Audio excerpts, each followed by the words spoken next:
For decades, Russia was the center of a global communist powerhouse, until almost overnight, it fully embraced capitalism. В битве идей побеждает Макдональдс. By the 1980s, the Soviet Union was experiencing a period of increased economic distress. Corruption and a lack of a free market were crippling a country that had been under communist rule for the last 60-plus years. General Secretary of the Communist Party, Mikhail Gorbachev, advocated for two new initiatives to modernize the Soviet Union. Glasnost, an increase in bureaucratic transparency, also allowed citizens to voice their opposition against the government more freely. Perestroika, a restructuring of the USSR's political and economic systems, freed up some government control of pricing and state monopolies. While these unfolded, Boris Yeltsin, an anti-corruption crusader and a former Gorbachev ally, emerged as Gorbachev's chief critic. А я и не отказываюсь от этого года. Только я говорю не Горбачев, а перестройка. Если не будет решительных, радикальных шагов, перестройка захлебнется все.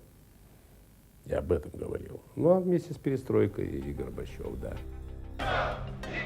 Glasnost and perestroika proved to be too much change in a too short amount of time for the precarious nation. Gorbachev resigned on Christmas Day, 1991, handing over the reins to Yeltsin. The Soviet Union formally dissolved the following day. At the behest of Western advisors, Yeltsin quickly imposed a variety of policies meant to dramatically shift Russia towards capitalism. This shock therapy, as it became known, deregulated the prices of goods, opened up the country to imports, and privatized many industries that had once been controlled by the government. However, these efforts fared even worse than Gorbachev's. The government's to blame, and so we have to stand here selling our clothes. Hyperinflation took hold. The value of the ruble plummeted. Unemployment doubled and industrial output was halved.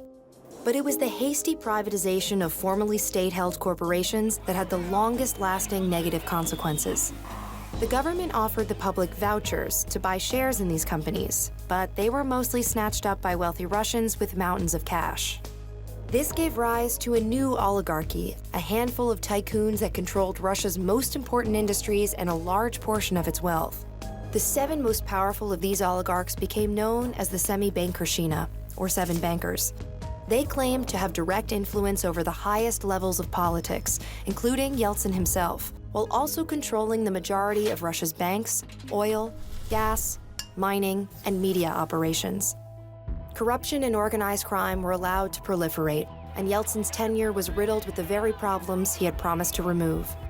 By 1998, the Russian government was failing to repay its loans, sometimes to the very oligarchs running the government in the shadows. All of this turmoil significantly eroded the public's faith in their new government.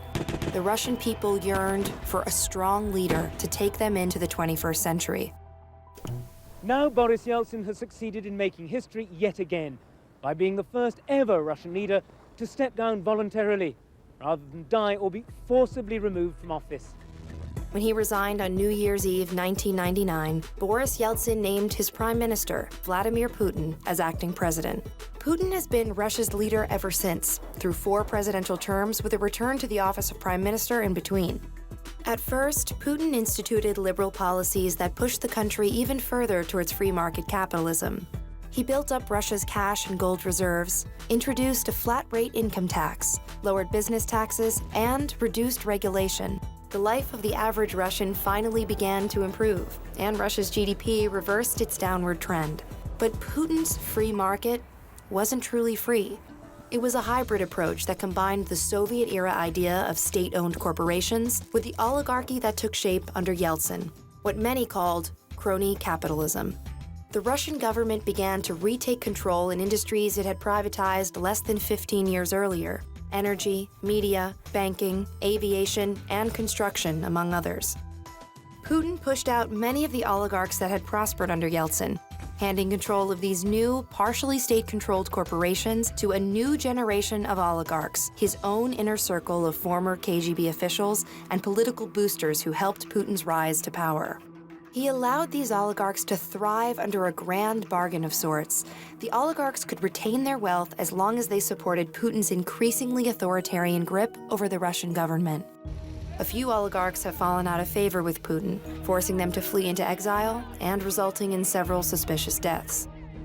The family are still suspicious of the view that Mr. Berezovsky took his own life. Today, the majority of Russia's economy is controlled by state corporations, which are in turn controlled by this class of oligarchs. But the country's economic performance has been a mixed bag. The economy is overly reliant on volatile oil and gas exports. Blatant corruption permeates every level of government, and sanctions are always a threat due to Vladimir Putin's aggressive and sometimes illegal geopolitical activities. Putin's capitalism largely benefits the Russian people, but it has definitely worked out very well for the hand-selected few.